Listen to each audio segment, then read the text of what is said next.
Hello, hello, hello, hello.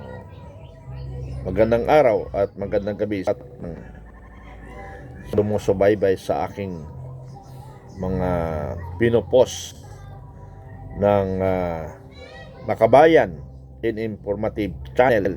Tunay na makabayan. Hindi makabayad ng tulad ng mga komunista. Kumusta ang Filipino forces at sa lahat ng ating forces ng Pilipinas? Ihanda natin ang Filipino Guerrilla Forces sa anumang mangyari. I-activate natin ngayon ang ating grupo na kung saan ay nasimulan natin kung tayo ay nagmamahal sa bayan.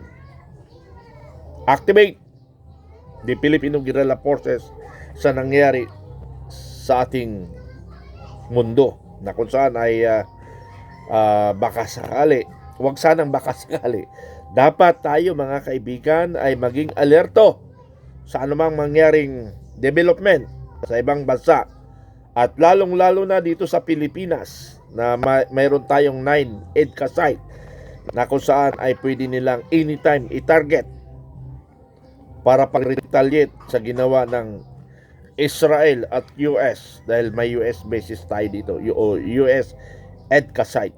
Ibig sabihin ng bases at EDCA site maliit lang, hindi tulad nun na malaki So, maganda tayo sa mangyayari sa ating bansa. Anytime from now, maghanda tayo. Mag-isip na tayo kung ano ang gagawin natin sa mga bawat sarili natin. Paano natin protektahan ang ating pamilya. Tayong mga nasa gobyerno, isipin nyo ang inyong kababayang Pilipino, lalo ng ating Pangulo na naghamon ng giyera, pang 30 days lamang.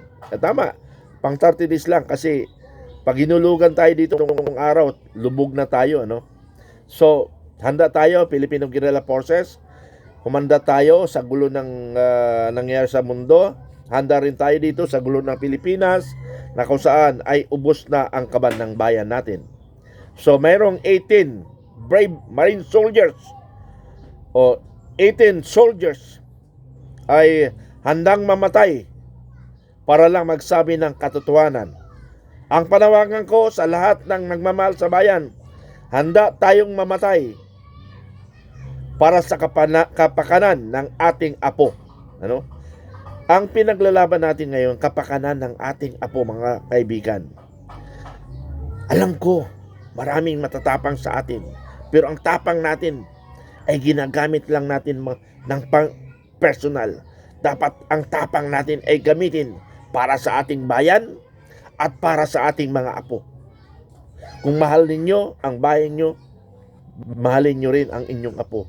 Dahil sila ang makikinabang or sila ang mapiperwisyo kung hindi tayo kikilos.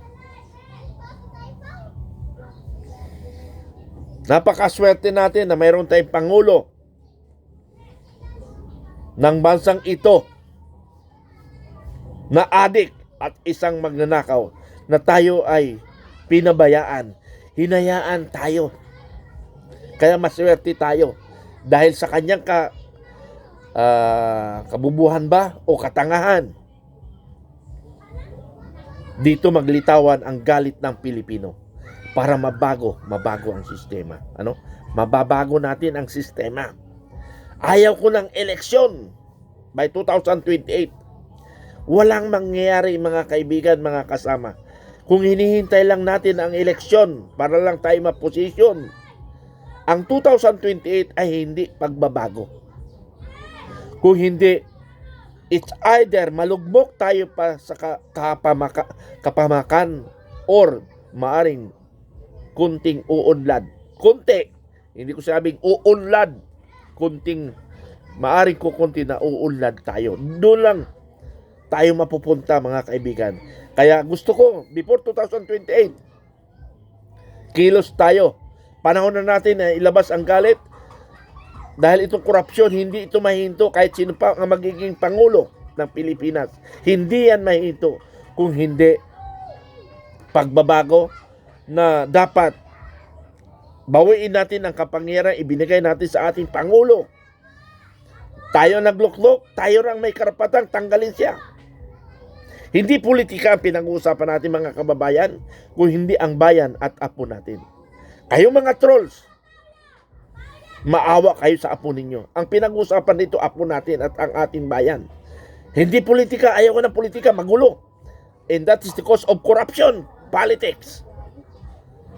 Tayong Pilipino, nag-away-away. It's because of politics.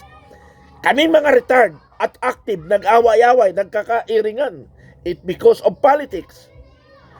Pero salamat, Armed Forces of the Philippines. Salamat, Armed Forces, na nagbago ang inyong mga mensahe. Colonel Padilla, salamat. Na kung saan ikaw ay binabatikos ko. Ngayon, salamat, Colonel Padilla and General Browner.